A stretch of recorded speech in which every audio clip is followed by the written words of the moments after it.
Are you looking to get ready, be prepared, and transform your financial future? Then you've come to the right place. This is the Get Ready Money podcast with Tony Stewart, where Tony has insightful conversations with financial experts who are changing the way we think about money. Catch up on the latest financial trends and hear practical advice from Tony and his expert guests so you can build healthy habits that work. Be empowered with tips for implementing small changes that can have a big impact on your financial future. So sit back and get ready to hear from today's guest. Welcome to the Get Ready Money podcast, changing the way we think about money with Tony Stewart. I'm pleased to be joined today by Peter Kwadwo Asare Nyarko. Peter is the founding executive director for Center for Financial Literacy Education. In this episode, we'll be discussing Peter's thoughts on how we change the way we think about money globally. Peter, welcome to the Get Ready Money podcast. Hi, Tony. Thank you very much for having me. Yeah, it's great to see you and to have you back again. So let's jump in. For our listeners who may have missed you on the last episode, tell us a little bit about yourself. What is your origin story? Great. Thank you very much. So I would say I grew up in a farming community, a place where you learn to do things the hard way, a place where you learn to produce before consumption, a place where respect, love, dignity were of utmost importance. And so my parents were farmers and they are still farmers. They taught us to go for everything we want in life. And so if you want something, you don't sit and wait for it. You take action to achieve those things. And so my dad taught my siblings and I to do the do with or without support. And so I think that was where my entrepreneurial mindset and spirit came from. The fact that you need to make things happen, even if you are getting support or you are not getting support. And that was my upbringing. I have an accounting background, and currently I'm a certified financial fitness coach. My personal life mission is to empower and educate my generation so they can achieve their financial success, attain fulfillment, and achieve happiness in life. And so I do this through personal financial coaching. I do this through business development. I do this through investment. And I make sure everyone I come into contact with is getting away with the essential principles to personal financial management. And I run Center for Financial Literacy Education, a social organization that develop and promote financial literacy skills in young Africans. And so with Center for Financial Literacy, we are embarking on a project we call the Improving Financial Awareness and Financial Literacy Movement. And so we have movement going on in 8 countries now. We want to inspire young Africans to take the right decisions and to plan for their future. Aside the social organization, I run PKAN Capital Consulting, which is a for-profit organization that do accounting services for small business. We do group financial planning for corporate organizations. Yes, I also love public speaking. So basically, that's my background. Yeah, well, I know you do a lot of things. You organize conferences. You do a lot of great work. What inspired you to start the Center for Financial Literacy Education? What sparked it for you? Great. So I have been saying this for quite a long time. I was inspired by the story of my granddad. So he made all the money you can think of. He was financially rich. But because of his financial actions and inactions, after retirement, he went through a lot of financial challenges. So one day after school, he invited me and he shared his story with me. So I said to myself, then let me take this message to the world. Let me help people so they don't go through the same mistakes my granddad made. So that was the beginning of my financial literacy advocacy work. And two, growing up in my community, I saw people who were doing well financially at a certain stage of their life. And at another stage, I also realized they had zero. And so at one point in life, they were having everything they were looking for. And at another point in life, they lost everything. And so I started asking questions, and I realized because they lack the basic principle for money management. And so that was also another thing that got me into financial literacy. And the last thing I can talk about is the fact that financial literacy isn't taught in schools. I went to school from crèche to tertiary, and I learned nothing about personal financial management.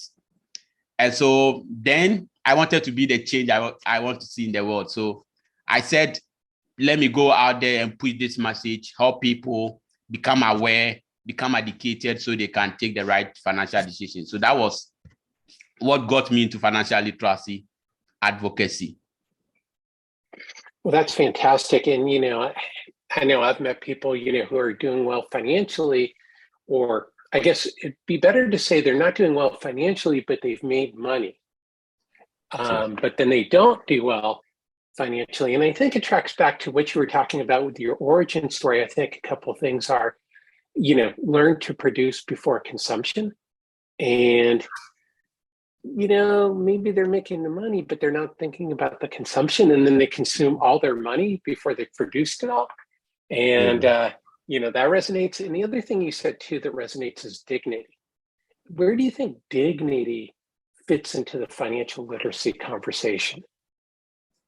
Great. So I would say I've seen a lot of social vices occur in our community because people do not have access to financial resources. And so they do all kinds of things just to get hold of their financial resources. So I think if people are financially empowered, if people are financially literate, and that skill set will help them identify opportunities and try to create wealth from those opportunities. And so if people are creating opportunities for themselves, if people are creating wealth, they won't involve in social vices. They won't involve in things that would take away their dignity.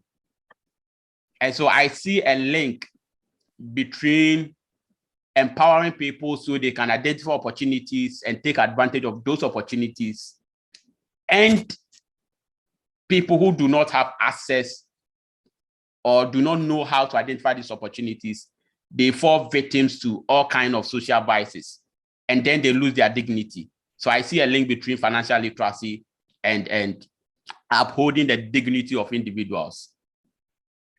Yeah, that really resonates with me is, it's when you think about it, is dignity, people may not ask questions because they don't want to lose their dignity in a conversation. They may not want to admit that they don't know something. And there's so many ways in the financial services conversation is that people can lose their dignity or lose their confidence. Do you find that confidence is also a part of your work, helping people maintain their confidence? Yes. So one thing we have realized in our years of work is that, let's say we are running a conference and someone wants to ask a question. Because they don't have self-confidence, they tend not to ask the question. And then after the program has come to an end, they will then meet you somewhere and ask those questions.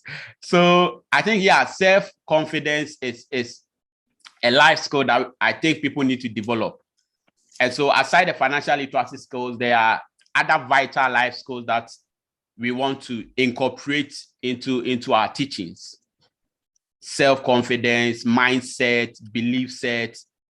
Once you are aware of yourself, I think it boosts your confidence.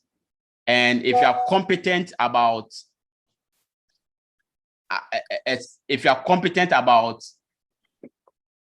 a skill set or an information, you are able to put yourself out there. So yes, people lack confidence. And so most of the questions they need to ask, they are not asking. I can also talk about the fact that money conversations over the years has been a taboo topic in most communities.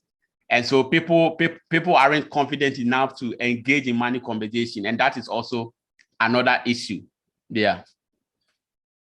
Yeah, no, I agree completely. Is, that people need to be aware of themselves, but they also need to be confident. And I think that leads to a lot of bad money decisions or indecision, which is in itself a bad decision, because they're not confident in their skills or confident they've lost some of their dignity. So yeah, I agree with you. That's all tied in. So let's jump into the get ready questions. First, Peter, what basic money concept do you wish people knew?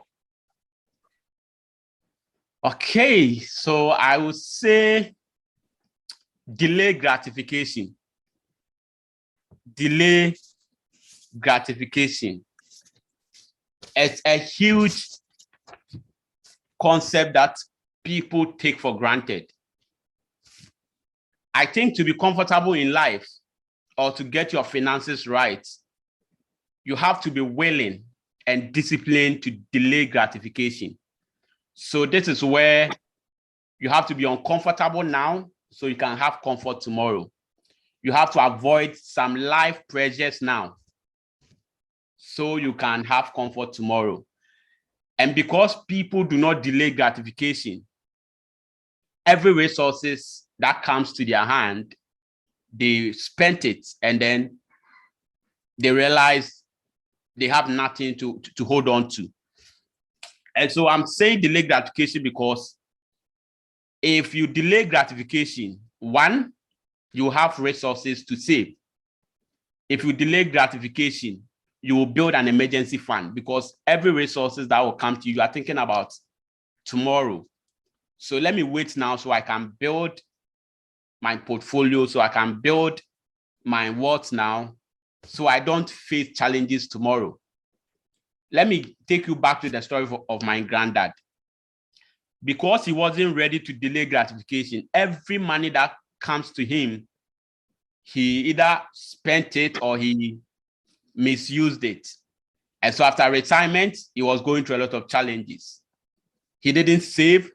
There was nothing like investment, no insurance planning, no retirement planning, because he was just spending the money. But once you delay gratification, once you know that life, we live in an uncertain world. So let me look up to tomorrow. Let me plan for my future. And so if I'm supposed to spend, let's say, $50 today, because I'm thinking about tomorrow, let me spend $10 so I can save $40. In this case, you are delaying gratification. Because I want to achieve my financial goals, let me not spend all my money now so I can invest towards my goals. So there's a lot of basic money concepts, pay yourself first, budgeting and all that. But I think one that I would recommend for everyone to consider is the art of delaying gratification, so you can achieve everything you want to achieve in the future.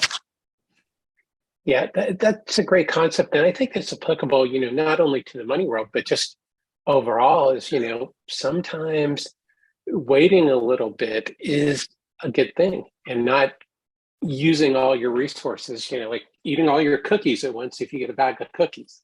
Yes. So, you can't eat your cake and have it. Yeah, there you go. That's a quote for the show. You can't have your cake and eat it too. And it's the same thing with your money. And I think that's what your grandfather, it sounds like that was the story for him, is he ate his cake and then he didn't have any cake later on. So that's awesome advice. So what is one simple thing you can do each year to set yourself up for financial success? Great. I think tracking your net worth annually, what you own and what you owe in life. I think once you're able to track everything you own, your personal properties, your financial assets, and you know how much you are worth, that will put you in a position to make the right decisions. Net worth is about tracking your assets, the things you own in life. And when we talk about assets, we can talk about your personal assets and your financial assets. So you need to know this every year. You need to track them. And then we can talk about your liabilities, your financial obligations. Make sure you have tracked all your financial obligations and you know the difference between your assets and your financial obligations or liabilities. Once you do this every year, it will inform you to make the right decisions going into the next year. It will inform you to budget. It will inform you to cut down on expenses. It will inform you to increase your income so you can acquire more assets. So I think the number one thing I recommend is tracking your net worth. Very, very important. All the wealthy people we know, we rate them based on their net worth. This is how much they are worth. And it's because they have been able to track their net worth and they know, I have this money in this investment, I have this money in this business. And so if we track our net worth, it will help us make the right decisions going forward. Yeah, no, that's great advice. Is, people need to know their resources so they can make their choices. And knowing your net worth is such a basic information. It can inform you in so many ways, as you point out. Is if you owe a lot of money, then you need to figure out a plan how to pay it back. If your assets aren't where you want them to be, is you have to figure out a way to grow your assets. So just having that information is powerful advice. So what is one habit that people can change when it comes to their money? Great. So one habit, I would say, overspending. We live on a planet where marketing companies, sales executives are always pushing products on us. And so even if you don't want to overspend, because some of these are enticing, some of these, they look nice, and they are always in front of you, you tend to overspend. And so I think what will help people to avoid overspending is to know their values. Once you know your values and what you value in life, there's this quote I love so much: put your money where your heart is. Put your money where your heart is. So once you know your values, you'll be able to spend according to your values. And most people overspend because, one, they want to impress people. They want to catch up with the social status. There's this lifestyle inflation. What the next person closer to you is going to say. So mostly we look at the social status and we spend so we will look good in the faces of others. But these are people who do not think, who do not care about you. And so you don't need to spend to please them. So I would say one habit that we need to avoid is overspending. By spending according to our values, giving our money a mission, budgeting every month for your money. Once you budget every month for your money, it helps you to avoid overspending. And we don't need to spend to impress people. We need to spend to invest. Either you are investing in yourself, you are investing in your business, you are investing in the stock market, you are investing in other people or other businesses. Yes, that's what I can say. Yeah, well, that's great. And I think the bottom line is to focus on yourself. Is really what you're saying. And I think that's powerful advice is, instead of worrying about what everybody else is doing, is think about what you want to accomplish and who you are. Because I know what you're talking about. And I'm sure everybody can, imagine that, when you're trying to keep up with somebody financially or know that person who has to buy the new car or whatever, and that wrecks you, what you're trying to do with your money. It doesn't gain you anything, as you point out, and the other people don't even notice that you're doing it. So that's great. So, the next question is, Peter, what money myth are you trying to break? Money myth. So the fact that you need to become older before you get richer. Mm-hmm. You get richer as you become older. So that has been, I don't know about, but I think in Ghana, in Africa, that is the norm. Before you can become richer, you need to get older. And so that's something personally I'm trying to break. I think you can be richer even as you are younger. You just have to get the right information, acquire the right skill sets, and utilize it to make wealth.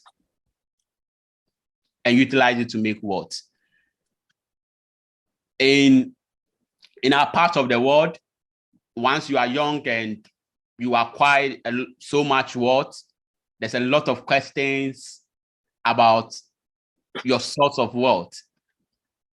And so before you can become richer, in our part of the world, people want you to get older before you can get richer. But over the years, I've realized I know old people who are still not rich. Yeah. Yes, I know old people are still not rich. But when I was growing up, I thought once I become older, I will automatically become rich. But that is not the fact. Money follows value. So once you create value, either you are young or old, if you create value and people appreciate the value you are creating, you will make money out of it. So there can be a young person who is creating value and making a lot of money. There can be an old guy who is creating value and also making a lot of money. And so you don't need to become older before you get richer. As young as you are, once you create value, once you provide value to the world, I believe you can get richer. Yeah, no, I completely agree. And I think that is a common misconception is that, hey, at 60, I'm going to have enough money. At 65, I'm going to have enough money, or, whatever age you pick. But you can be rich at any age. And part of it is how you define rich, I think, is a part of it. But, it's the values. It's what you talk about. And money does follow value. And if you are providing value to people and your work provides value, that then you can become rich in your own terms and be successful. Powerful advice. And it gets back to what you were saying before about acquiring the right information, understanding your net worth, tracking your expenses. Information will help you get rich. So that's great. So, let's, take our time machine out for a second. What advice would you give your younger self if you could go back in time, knowing what you know now about money? Great. So I would have told myself to start early. You are never too young to start building wealth. You are never too young to make big things happen in life. So when I was younger, I was afraid to do big things. I was afraid to even start a business. But now I've realized I should have started my business when I was younger. So if I'm getting the opportunity to talk to my younger self, I will tell my younger self, you are never too young to start a business. You are never too young to start planning your finances. You are never too young to start saving. You are never too young to start investing. You are never too young to start retirement planning. Because time is our greatest asset. Time is our greatest asset. So let's say if someone starts investing at the age of 20, compared to a person who starts investing at the age of 30, if they are all living to age 60, the one who started investing at age 20 will be able to invest more money, will be able to get more money than the person who started at 30. So time is our greatest asset. And so it is never too early. Just start where you are and make sure you remain consistent. That is the only difference. Consistency will get you through if you start early. Yeah, you know, I love that. I think consistency is a big thing, and I agree with you. Is that you can't start too early. That, you know, but what I tell people is, you know, myself, is today is the best day to get started. But as you mentioned, is, you know, if you start saving at 25, you don't have to save as much money as if you start saving at 35.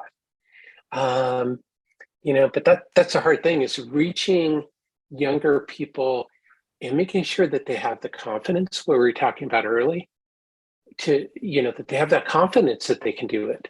You know, are they aware? So I think it all wraps up with what you've been talking about. Sure. That it all comes together. So, you know, wrap up.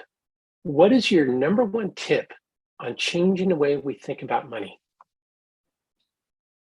Number one tip about changing the way we think about money. So I would say money, we don't need to see money as the printed paper. We don't need to see money as the printed paper. If you see money as a printed paper, you will always chase money. We need to see money as value. So ask yourself, what can I bring out? What can I produce? How do I add value to people? How do I meet the need of other people? And once you start doing that, money will flow to you, you attract money. So I did a research, all the wealthy people in the world, I realized they have a product or a service. So they don't chase money, they attract money because people are in need of their service. People are in need of their products. They are giving value to people, and that is how they are making money. But if you think money is the printed paper, the legal tender, you always chase money, you always work for money, you use your time just to acquire those papers. But if we change our mindset from the printed paper to value, value is creating something that people need, creating something that will make the life of people comfortable. And once you start doing that, you attract money. So that would be my biggest advice to anyone who is listening to us. Let's change our mindset from money is the printed paper, money is cash. Let's change our mindset from that to money is value. So how do I add value to the world? What can I bring out? What can I produce so people can get access to it? And once you bring that thing out, you are going to attract a lot of money. Yeah, so it starts off with serving others is really the key. And that gets back to exactly what you were talking about with your origin story, is producing before consumption, is producing something to serve others before you consume it yourself. Yeah. Otherwise you're just continuing to chase the dollar rather than letting. So, that's powerful advice. So, Peter, where can people learn more about you, connect with you, and learn more about the Center for Financial Literacy Education? Great. Thank you very much for this opportunity. So, together with my colleagues and team members, we are developing and promoting financial literacy skills in Africa. And like I said earlier, we are using the Improving Financial Awareness and Financial Literacy movement. So just recently in Tanzania, we launched the Youth Movement, a movement that seeks to bring young people together so we can share ideas, brainstorm, and empower young people so they can create value, make money, and plan for their future. So you can find out on our website, cfleafrica.org, www.cfleafrica.org. You can also search Center for Financial Literacy Education Africa. Just type that into Google and it will take you to all our links. On social media at CFLE Africa, you will find that. On LinkedIn, Center for Financial Literacy Education Africa on LinkedIn. Yes.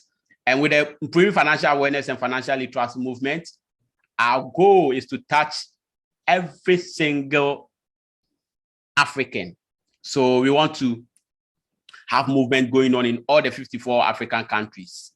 And so we need a lot of support to make this happen. We are calling on organizations, we are calling on people, concerned citizens who are passionate about seeing the prosperity of young people on the continent of Africa to partner with us, collaborate with us so we can all join forces and make this happen. Yeah, thank you very much. Yeah, no, that's awesome. And, for everybody watching or listening there will be links to the Center for Financial Literacy Foundation in the show notes. And, definitely reach out to Peter and learn more about the great work that they're doing. Peter, thanks again for coming on the Get Ready Money podcast. Thank you very much, Tony, for having me. It has been great having this conversation with you, and I look forward to more exciting conversation. And keep up the great work. Let's create more awareness and educate people on financial literacy. Yeah, it's going to take a lot of us to do it, but it's worthwhile. And thanks everybody for tuning in to this episode of the Get Ready Money podcast. Please remember to subscribe. Until next time.